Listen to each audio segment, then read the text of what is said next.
오늘 성도님들과 함께 나눌 말씀은 마태복음 16장 21절에서 28절까지입니다. 제가 제목을 죽음에 대하여 죽는 자라고 붙였습니다. 오늘 본문은 우리가 너무도 잘 아는 내용입니다. 교회에 출석하지 않아도 한 번쯤은 들어보았을 내용입니다. 또 목회를 하시는 목사님들이라면 한 번쯤 설교를 했을 내용이기도 합니다.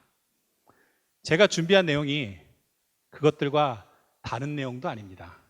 또 특별한 무엇을 전하고자 하는 것은 더군다 아닙니다. 말씀을 준비하면서 저에게 가장 많이 와 닿았던 부분은 죽음에 대해 정직한 고민이 없었구나 하는 반성이었습니다. 내 몸의 죽음에 대한 그 진실된 성찰과 고민은 물론 영의 아름다움, 그 무한한 가능성마저 패하고 그저 편안한 자리에 머무르려고 하는 내 에고와의 만남의 시간이었습니다. 삶은 죽음과 연결되어 있고 그 누구도 대신할 수 없는 부분인데 피하고 다 안다 착각하고 혹은 남들이 정의해 놓은 것을 내 것인 양 생각해왔던 저에게는 저의 모습을 돌아보는 시간이었습니다. 원컨대 제가 전하는 내용보다는 이 말씀을 통해 성도님들도 스스로 직면해보는 계기가 되기를 바라며 말씀을 나눕니다. 본문으로 들어가겠습니다. 한 절 한 절 같이 갔으면 좋겠습니다.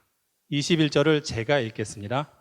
이때로부터 예수 그리스도께서 자기가 예루살렘에 올라가 장로들과 대제사장들과 서기관들에게 많은 고난을 받고 죽임을 당하고 제3일에 살아나야 할 것을 제자들에게 비로소 나타내시니 이때로부터 주는 그리스도시요 살아계신 하나님의 아들이시니다. 베드로가 고백했을 때입니다. 좀 더 넓게 보자면 예수님의 사역이 갈릴리에서 유대로 옮겨짐을 암시하는 때이기도 합니다. 하지만 그보다 더 중요한 것은 이때로부터 죽음, 십자가, 부활이 선포되는 때입니다. 아시겠지만 마태복음을 읽어 나가다 보면 마태복음 17장, 20장에 똑같은 말씀이 반복됨을 알 수 있습니다. 이때로부터 이때는 죽음이 선포되는 때입니다. 내용을 보면 하나님의 계획이 군더더기 없이 정확하게 적혀져 있습니다. 전투지를 예루살렘으로 적어 놓았고 적을 분명히 명시했습니다. 장로, 대제사장, 서기관, 그리고 전투 내용은 많은 고난과 죽음이 있을 거라는 것, 그리고 또 제3일에 부활이 있을 거라는 결론까지 적고 있음을 볼 수 있습니다. 22절, 23절로 넘어가겠습니다. 베드로가 예수를 붙잡고 항변하여 이르되 주여 그리 마옵소서 일이 결코 죽게 미치지 아니하리다. 예수께서 돌이키시며 베드로에게 이르시되 사탄아 내 뒤로 물러가라. 너는 나를 넘어지게 하는 자로다. 내가 하나님의 일은 생각하지 아니하고 도리어 사람의 일을 생각하는도다 하시고, 베드로의 반응과 예수님의 선포가 아주 날카롭게 대치되는 장면입니다. 마치 싸움의 한 장면 같습니다. 붙잡고 항변하여 돌이키시며 사탄아. 베드로는 왜 이런 반응을 했을까요? 바벨론, 페르시아, 헬라, 로마를 거치는 500년 넘게 식민지 생활을 했던 민족입니다. 70년 포로 생활까지. 그들이 구했던 건, 그들이 바랬던 건 그들을 그 고난과 압제에서 구원할 왕이었을 것입니다. 그런데 그 왕이라고 믿었던 사람이 눈앞에서 십자가 이야기를 꺼내고 있습니다. 십자가, 저주의 상징이었습니다. 십자가의 메시아는 그 개념 자체로 용납되지 않는 하나님에 대한 모욕이었을 것입니다. 예수님의 베드로의 반응에 대한 응답은 어떠했습니까? 결코 단호했습니다. 사탄아 물러가라. 광야 30일 금식 후에 사탄의 시험을 받는 장면이 연상됩니다. 사탄이 무엇라고 했습니까? 높은 산으로 가서 천하 만국과 그 영광을 보여주며 이르되 만일 내게 엎드려 경배하면 이 모든 것을 내게 주리라 했습니다.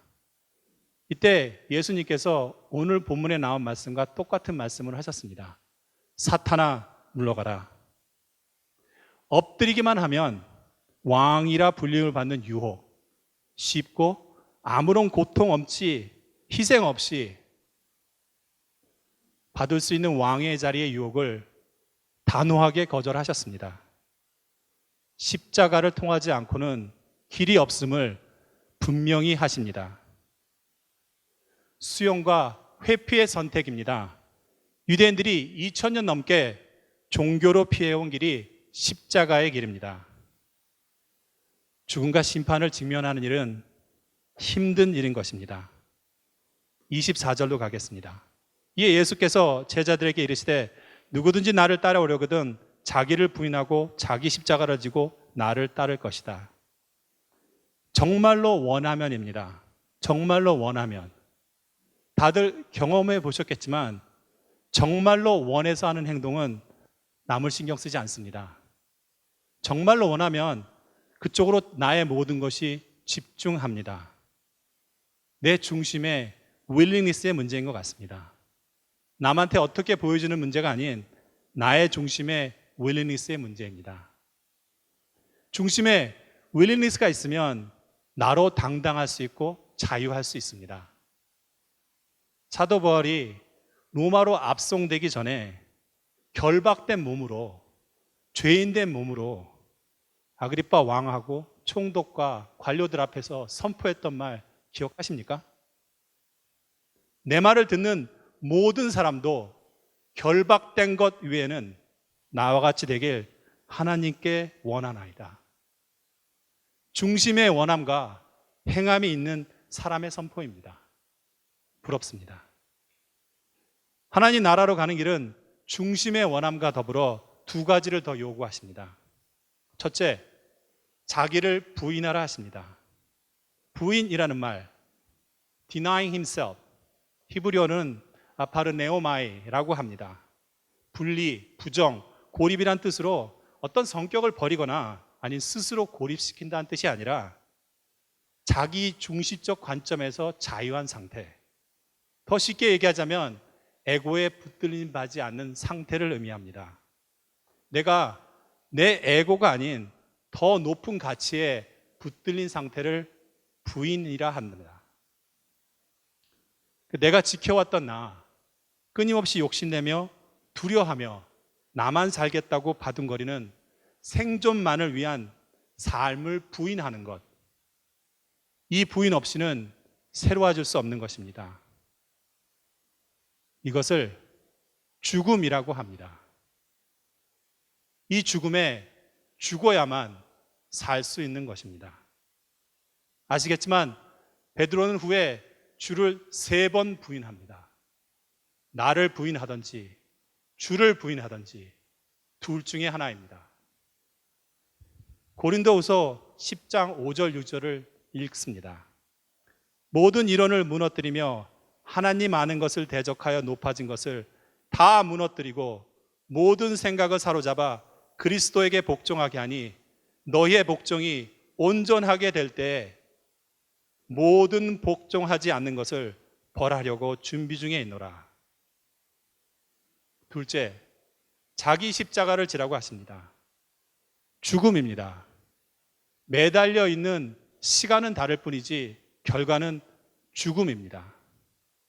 죽는 척을 하는 것도 아니고 죽음 그 자체입니다. 십자가 사건으로 우리는 죄와 단절의 문제에서 자유해졌습니다. 또 그것은 사실입니다. 하지만 예수님은 분명히 말씀하고 계십니다. 우리의 의무 중에 하나가 자기 십자가를 지는 일이라고. 25절, 26절을 읽습니다. 누구든지 제 목숨을 구원하고자 하면 잃을 것이요 누구든지 나를 위하여 제 목숨을 잃으면 찾을 것이요 사람이 만일 온천을 얻고도 제 목숨을 잃으면 무엇이 유익하리요? 사람이 무엇을 주고 제 목숨과 바꾸겠느냐? 얼마 전에 퇴근을 하고 집에 들어왔는데 아내가 외출 중이었습니다. 남편 저녁도 안 차려주고. 다행히 우리 집 아들 여름이가 저를 대신 반겨주었고, 물론 엄마가 이제 미리 준비한 음식들을 준비를 해서 저의 저녁상을 차려주었습니다. 그리고 앞에 앉아서 이런저런 얘기를 걸어옵니다. 하루가 어땠냐는 둥, 오늘은 힘들지 않았냐는 둥, 무슨 재미있는 일이 없었냐는 둥, 뭐 이런 얘기를 하더니 갑자기 이런 질문을 하더라고요. 아빠 소원이 뭐야? 평소에 아빠가 아무런 생각 없이 사는 사람인 줄 알았는지 자식이 11살짜리 아이가 아빠한테 한 질문이었는데 순간 당황했습니다. 하지만 제가 누굽니까?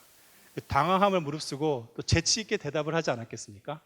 목소리를 깔고, 여름아, 아빠의 소원은 우리 봄이, 우리 여름이, 우리 가을이가 행복하게 사는 거야. 나름 꽤 대답을 잘했다고 생각했습니다. 근데 그 생각을 하기도 전에 여름이한테 생각하지도 못했던 스테이먼이 들어왔습니다. You are so selfish. 아빠는 참 욕심장이네. 아빠는 참 이기적이네. 순간 너무 당황스러워서 이게 무슨 말이지? 진정할 수도 없이 반응이 나왔습니다. Why? 왜 아빠가 욕심쟁이고 이기적이야? 여름의 대답은 의외로 짧고 단순했습니다. 아빠, 다른 사람의 행복은 중요치 않아? 삶에는 두 가지 삶밖에 없습니다. 나만을 위해 사는 삶과 하나님을 위한 삶. 나만을 위해, 나의 가족만을 위해, 그들의 안위만을 위해 두려워하고 피하는 삶. 이 삶의 끝은 영원한 단절입니다. 이에 반하여 예수님은 죽음을 직면하고 사는 삶을 선택하라 하십니다. 희생과 용기가 필요한 삶이지만 단절이 아닌 통과 영원한 복으로 우리를 인도할 것입니다. 27절을 읽습니다. 인자가 아버지의 영광으로 그 천사들과 함께 오르니 그때 각 사람이 행한 대로 갚으리라. 심판입니다. 고난과 죽음이 헛되지 않음을 넘어서 하나님의 영광을 나누어질 상임을, 동시에 그렇게 행하지 못한 것에 대한 심판 또한 암시하고 있습니다. 각 사람이 행한 대로, 어떻게 말한 것이 아니고, 어떻게 생각하고 산 것이 아니고, 어떻게 종교 생활을 한 것이 아니고 행한 것에 대한 심판을 이야기하고 계십니다. 그 행함은 나와 하나님만 아시는 일입니다. 종교 생활을 하셨다 하더라도 그 중심에 하나님이 있으면 행한 것이고, 그렇지 않다면 위선입니다. 디도서 1장 16절을 읽겠습니다. 저희가 하나님을 시인하나 행위로는 부인하니 가증한 자요 복종치 아니하는 자요 모든 선한 일을 버리는 자니라. 오늘 본문의 마지막 절입니다. 진실로 너희에게 이르노니 여기 서 있는 사람 중에 죽기 전에 인자가 그 왕권을 가지고 오는 것을 볼 자들도 있느니라.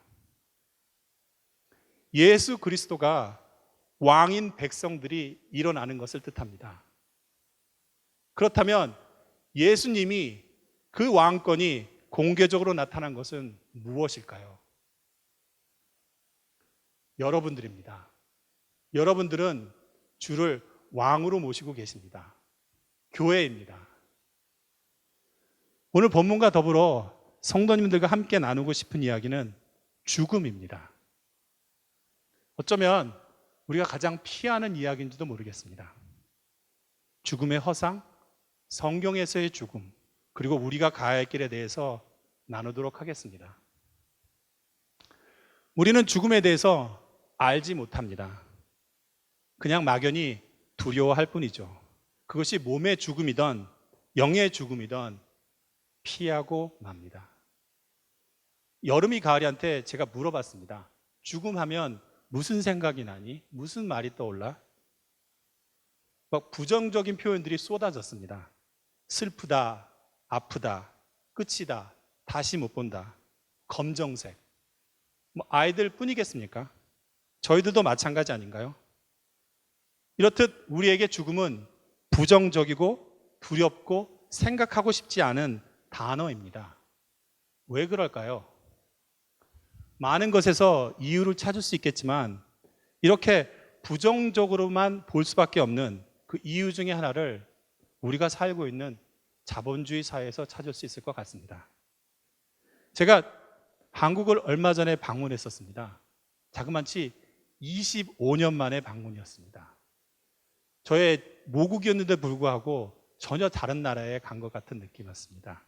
많은 것들이 변해 있었는데 그 중에 제가 많이 눈에 왔던 건 거리 풍경이 다른 도시가 돼 있었습니다. 그 중에도 참 식당이 많았습니다. 물론 술집도 많았습니다. 어제 신문을 보니까 70만 개의 식당이 있다고 합니다, 한국에. 그러니까 65명당 하나꼴로 식당이 있는 셈입니다. 정말 골목골목 2층, 3층, 1층 지하실 모든 것들이 식당이 왔습니다. 많은 사람들이 그런 건 알겠지만 사람들은 그 식당 중에 최고의 식당을 찾아다닙니다. 흔히 말하는 맛집이라고 하죠. 맛집을 찾아다니면서 그 맛집의 사진을 찍고 또 소셜미디어에 올리고 자랑하고 그것들이 삶의 의미 중에 하나로 되어 있었습니다. 여행도 그렇습니다. 국내 여행, 해외여행 가서 사진을 찍고 미디어에 올리고 자랑하고 그런 것들을 소비할 수 없는 사람들, 상품 가치가 좀 떨어지는 사람들이죠. 그런 사람들은 그 소셜 미디어를 통해서 자랑되어지는 다른 이들의 소비 능력을 보고 나의 소비 능력과 나의 상품 가치를 비교하고 좌절합니다. 저도 그 부림을 부인할 수 없습니다. 제 친구들이 올리는 그 수많은 맛집들, 푸른 바다, 낯선 풍경들 부럽습니다. 소비와 상품 가치를 통해 삶의 의미를 찾는다. 불행하게도 우리가 사는 세상이 그렇습니다. 사람이 가지고 있는 소비 능력과 상품성으로 생명의 가치가 결정되는 사회죠. 소비를 더 많이 할 수 있는 능력을 키우기 위해서 나의 상품 가치를 높이기 위해서 우리는 스스로를 던집니다. 더 나아가 자녀들도 그렇게 되길 원합니다. 교회도 예외는 아닌 것 같습니다. 이런 사회 속에서 죽음은 소비의 끝입니다. 죽으면 소비할 수 없습니다. 소비의 가치가 없는 죽음은 소비가 중요시되고 절대시되는 우리 사회에서 타부가 되고 이야기 자체가 부정적이고 금기가 되고 맙니다. 그러면 죽음은 정말 이렇게 부정적이만 한 것일까요? 7살 아이들을 대상으로 실험을 했습니다. 실험은 되게 간단합니다. 2명씩 짝을 지어서 사탕 게임입니다. 사탕을 줄 수 있고 또 뺏을 수 있습니다. 게임 전에 아이들을 2그룹으로 나눠서 한 그룹은 게임 전에 다음 같은 이야기를 선생님이 해주었습니다. 신데렐라 이야기. 신데렐라 엄마가 죽고 아이가 당했던 슬픔, 고통, 새엄마 앞에서 당했을 고통, 그런 것들을 이야기하게 하고 더 나아가 본인의 엄마, 아빠, 친구, 동생의 죽음들을 상상하게끔 하였습니다. 그리고 게임에 들어갔고요. 또 하나는 그룹 B입니다. 그룹 B는 아무런 관계없이 놀고 노래하고 그런 상태에서 게임을 들어가게 했습니다. 영상을 보실 텐데 그룹 D를 먼저 보겠습니다. 사탕을 가장 많이 모으는 친구가 이기는 게임이에요. 알겠지요? 사탕 나누기 게임을 하죠. 오세요. 가져왔어. 그러면은 예서가 레미니의 사탕을 가지고 오자 레미니도 예서의 사탕을 가지고 옵니다. 오세요. 이렇게 하면 이 팀은 마이너스 1점을 받게 되죠. 다시 사탕이 2개씩 주어집니다. 가져오세요. 그러면 몇 개 가져올 거야? 2개 다 가져와도 돼요. 가져왔어. 그러면 레미니는 그러자 예서는 자신이 레미니의 사탕을 가지고 오면 레미니도 자신의 사탕을 가지고 간다는 사실을 알지만 이번에 또 예서가 먼저 할 거예요. 자, 예서 어떻게 할까? 예서는 가져와. 뺐고요. 전에 가져올 거야. 뺐고요. 계속 뺐습니다. 이번에는 레미니가 먼저 시작하는데요. 레미니도 예서의 사탕을 뺐습니다. 예서의 표정이 안 좋죠? 뺐고요. 뺐고요. 하나 가져갈 거예요. 뺐죠. 한 개 가져와. 예서와 레미니 팀의 최종 점수는 마이너스 10점. 두 사람은 총 10번의 기회 중 10번 모두 상대의 사탕을 빼앗아 온 것입니다. 이번에는 A그룹의 지원이와 승비입니다. 가위바위보에서 이긴 지원이는 자신의 사탕을 승비에게 줍니다. 그럼 승비도 사탕을 지원이에게 주죠. 이렇게 하면 이 팀은 플러스 1점을 얻게 됩니다. 그리고 이어서 자신의 사탕을 승비에게 주는 지원이 주고요. 또 주죠. 이번에는 승비 차례. 승비는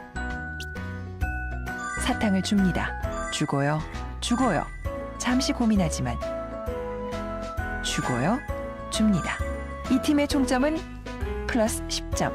총 10번 중 10번 모두 상대에게 사탕을 준 것이죠.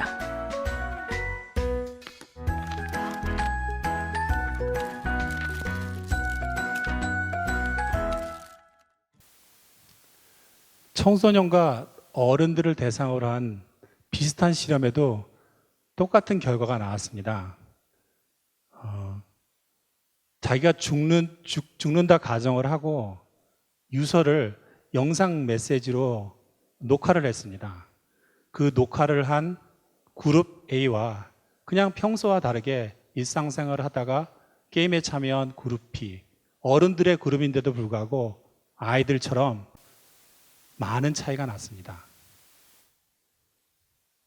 죽음을 피하지 않고 솔직한 모습으로 직면한, 고민한 사람들은 그렇지 못한 사람들보다 훨씬 더 많이 상대를 배려하고 협력하려는 경향을 보여주는 영상입니다.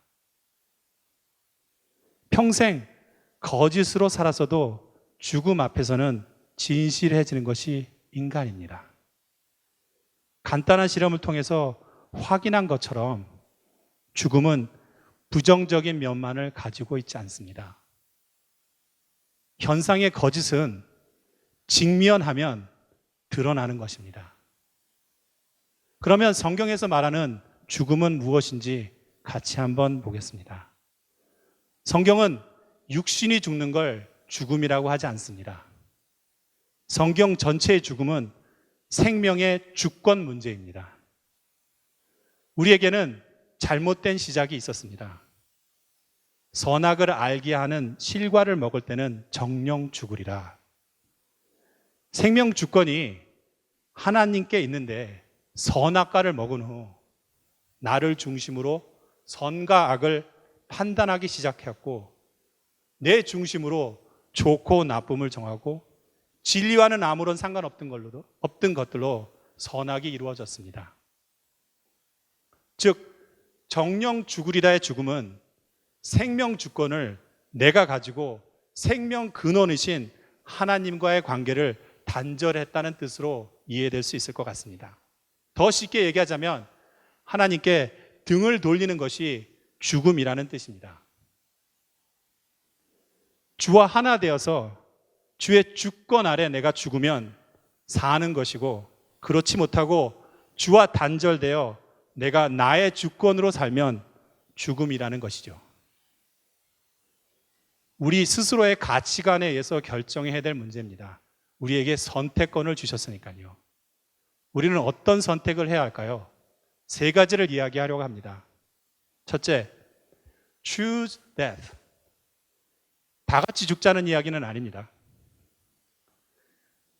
하나님의 큰 계획 아래에 있는 내가 그 계획을 믿고 그 계획에 적극적으로 동참하여 사는 것을 선택하자는 것입니다. 21절 제가 다시 읽겠습니다. 이때로부터 예수 그리스도께서 자기가 예루살렘에 올라가 장로들과 대제사장들과 서기관들에게 많은 고난을 받고 죽임을 당하고 제3일에 살아날 것을 제자들에게 비로소 나타내시니, 날의 이전이라고 하지만 감정이 배제된 지극한 평범한 전달처럼 느껴졌습니다. 마치 군인이 상부에서 내려온 명령서를 읽듯이, 어쩌면 하나님의 계획 아래 예비되어진 나의 고난을, 나의 죽음을 철저히 순종하는 모습은 아닐까요? 그래서 나타레신이라는 표현을 마지막으로 썼을 것 같습니다. 영어 번역도 보니 must be killed라는 표현을 썼는데, 죽음을 운명으로 피하는 것이 아닌 능동적으로 직면하는 표현법입니다. 현상 세계가 끝날 때까지, 육신이 죽을 때까지 내 주권을 내려놓지 않고 우리는 삽니다. 그러나 내 육신을 벗을 때 내가 스스로 죽지 않았다면 영원히 내가 주권자가 되는 것이고 나는 단절되는 것이죠. 예수님은 이것을 바깥 어두운 데 쫓겨나 거기서 울며 이를 갈미 있으리라 하셨습니다. 이것이 아니면 내가 나의 한계를 만나고 나의 악을 만나고 그 존재의 좌절을 통해서 스스로 죽고 하나님이 주권자임을 찬양하고 그 하나됨의 영광에 참여하는 방법이 있습니다. 정리하자면 선택은 두 가지입니다. 내가 주권자가 아님이 분명하기에 내가 스스로 죽을 것인지, 아니면 현상 세계가 끝났는데도 여전히 내가 주권자로 남아 있는 건지, 그 둘 중에 하나입니다. 살려고 하는 자는 죽을 것이고 죽으려는 자는 살 것이다. 죽음을 선택해야 합니다. 우리가 하나의 교회에서 지난 14년간 함께 고민하고 성찰해온 질문입니다. 두 번째, face death. 죽음을 직면하는 것은 용기가 필요한 것입니다. 나의 자아를 만나는 일은 용기가 필요한 일입니다. 나의 주권을 내려놓는 것은 용기가 필요한 행동입니다. 나의 죽음인데 누구한테 책임을 지라 하시겠습니까? 그것이 육의 죽음일지라도 내가 직면해서 무엇인지, 무엇을 해야 하는지 그것에 대한 뼈를 깎는 성찰이 있어야 하거늘 하물며 영의 죽음입니다. 그 죽음을 직면할 수 있는 용기가 필요합니다. 그 용기는 어디서 나오나요? 어느 날 하늘에서 갑자기 뚝 떨어지는 건 아닌 건 우리가 다 아는 이야기입니다. 그 용기는 돌이킴에서 시작할 수 있습니다. 내가 입은 옷이 나의 가치를 정하고, 대학의 이름이 아이들의 가치를 정하고, 출석 교인수와 연보의 액수가 교회의 가치를 정하는 그런 나의 모습과 세상에 대한 철저한 돌이킴에서 시작돼야 합니다. 여러분은 몇 층에 사시나요? 제가 아파트를 관리하는 일을 합니다. 저희가 매니지하는 아파트는 층수에 따라서 가격이 틀립니다. 물론 위로 올라갈수록 렌트비는 더 올라갑니다. 하지만 사람들은 그래도 위층을 선호합니다. 사회 계층을 나누는 것도 그렇습니다. 상류층, 중산층, 하류층. 우리 모두는 중산층이라고 생각을, 아니 그렇게 믿고 싶어 합니다. 그래서 중산층의 기준이 무엇인지 이것에 관해 쓴 책을 한번 봤습니다. 그런데 그 중산층의 기준을 나누는 질문들이 이렇습니다. 집이 있는지 없는지, 몰개지가 있는지 없는지, 급여는 얼마인지, 자동차는 몇 대를 소유하고 있는지, 예금 잔고는 얼마인지, 해외여행을 1년에 몇 번 왔다 왔는지. 계층의 구별이 숫자로 구분되어지고 결정됩니다. 계층을 이렇게 나눈 세상도 야속하지만 중산층도 아닌데 중산층이라고 말하고 믿고 싶어하는 나. 더 나아가 삶의 가치를 숫자로 나눈 것에 아무렇지 않게 받아들이고 있는 나를 봅니다. 끊임없이 비교하고 끊임없이 이기려 하는 나와 우리 모습에 그 에고의 뿌리에 절망하는 돌이킴이 진정한 용기입니다. 에고에서 자유할 수 없는 절망을 만나는 것입니다. 로마서 8장 13절을 읽습니다. 너희가 육신대로 살면 반드시 죽을 것이로되 영으로서 몸의 행실을 죽이면 살리니. 생명의 참 가치는 본질의 각성에서 시작될 수 있습니다. 부활은 완전한 죽음 뒤에 왔듯이 죽어야 하는 일입니다. 우리는 어떻습니까? 우리는 스스로의 모습을 직면하고 있습니까? 나의 주권 아래 행해진 그 많은 죄악들에 대해서 돌이킴이 있으십니까?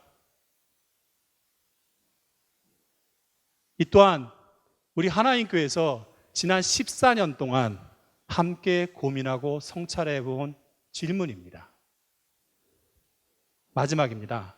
Beyond Death. 사진을 한 장 보여드릴 텐데 이 사진은 그 Connected라는 책에서 발췌한 사진입니다. 이 책은 니콜라스 크리스타키스, 그다음 제임스 폴러라는 두 교수님이 쓰신 소셜 네트워크의 영향에 관한 책입니다. 그 한 지역 공동체 내의 소셜 네트워크의 행복도 수준을 색깔로 나타낸 그림입니다. 저게 1020명의 네트워크입니다. 동그랗게 보이거나 네모나게 보이는 게 한 사람입니다. 나의 아내, 친구의 친구, 사촌, 조카 1020명의 네트워크를 묶어놨는데 그 사람들의 행복도를 한 개인을 만나서 조사를 해서 색깔로 표시한 그림입니다. 잘 보실지 모르겠는데 초록색으로 나타난 그 동그라미들은 행복도가 아주 높은 사람들입니다. 그 다음에 이제 노란색이 되겠죠. 그리고 점점 어두워져서 보라색으로 표시되는 색은 불행도가 높은 사람들입니다. 좀 눈치를 채셨는지 모르겠지만 눈에 띄는 건 끼리 모여 있습니다. 행복한 사람은 행복한 사람, 불행한 사람은 불행한 사람. 또 하나 가지 눈에 띄는 건 불행한 사람들은 그 관계의 끝에 있습니다. 고립되어 있습니다. 되게 놀라운 사실이라고 생각을 했습니다. 또 이 사실을 근거해서 한 사람의 행복이 다른 사람한테 어떻게 영향을 미치는지에 대해서 조사를 더 해보았더니 다음과 같은 결과가 나옵니다.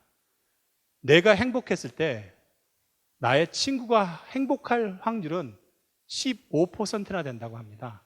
그러니까 내 친구가 100명이 있다면 그 중에 15명은 내가 행복해서 행복해지는 사람입니다. 거기에 머무르지 않습니다. 그 친구의 친구가 행복해질 확률은 10%라고 합니다. 그 친구의 친구가 또 행복해질 확률은 6%라고 합니다. 반대의 경우도 비슷한 결과가 나왔습니다.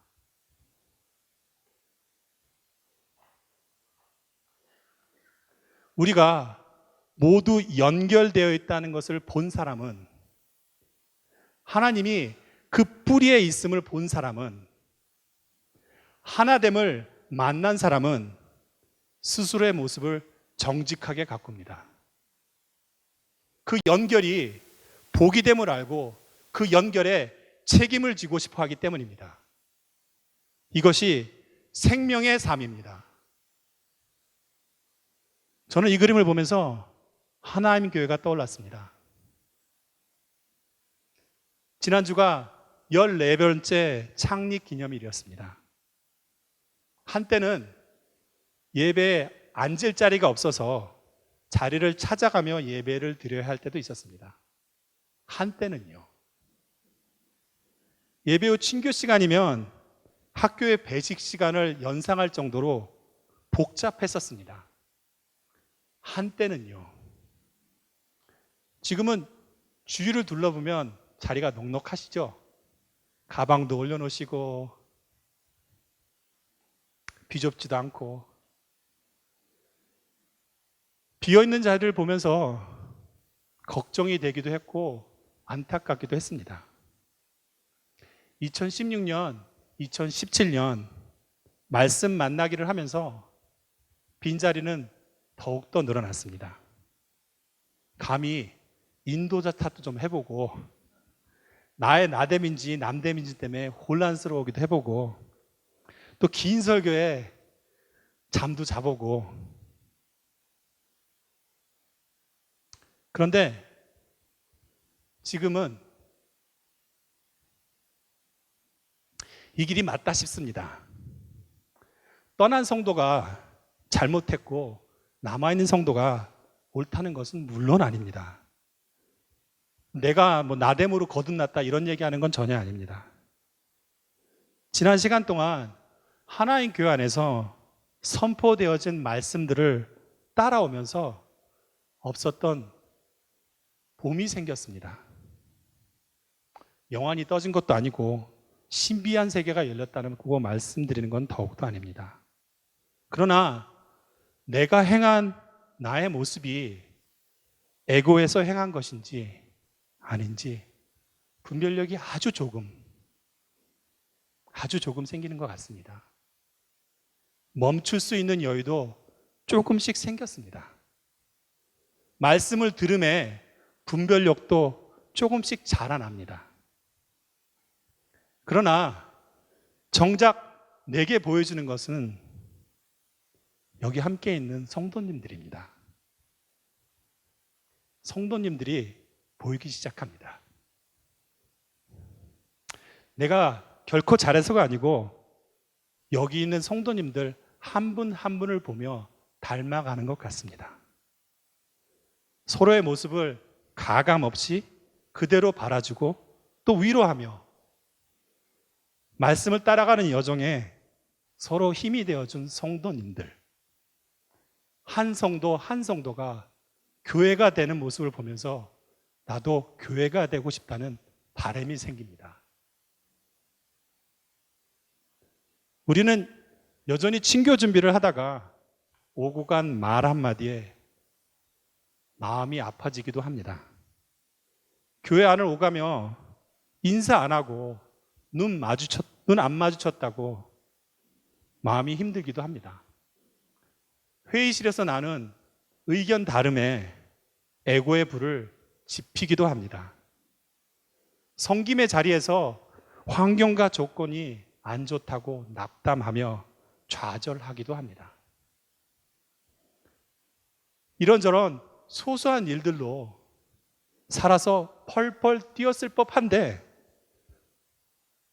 성도님들의 멈춤을, 죽음을 봅니다.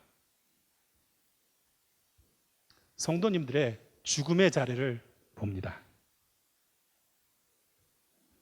하나님께 성도님들이 지난 14년 동안 가까웠던 모습입니다. 우리의 모습입니다. 마치 한 생명의 생명이 우리 모두를 살렸던 것처럼 여기 계신 한 성도 한 성도님의 죽음의 자리가 나를 또 우리를 또 하나님 교회를 더 푸르게 만들고 있습니다. 이제 교회를 넘어 세상으로 함께 나아갑시다. 순탄치 않은 여정이 우리 앞에 놓여 있으면 분명합니다.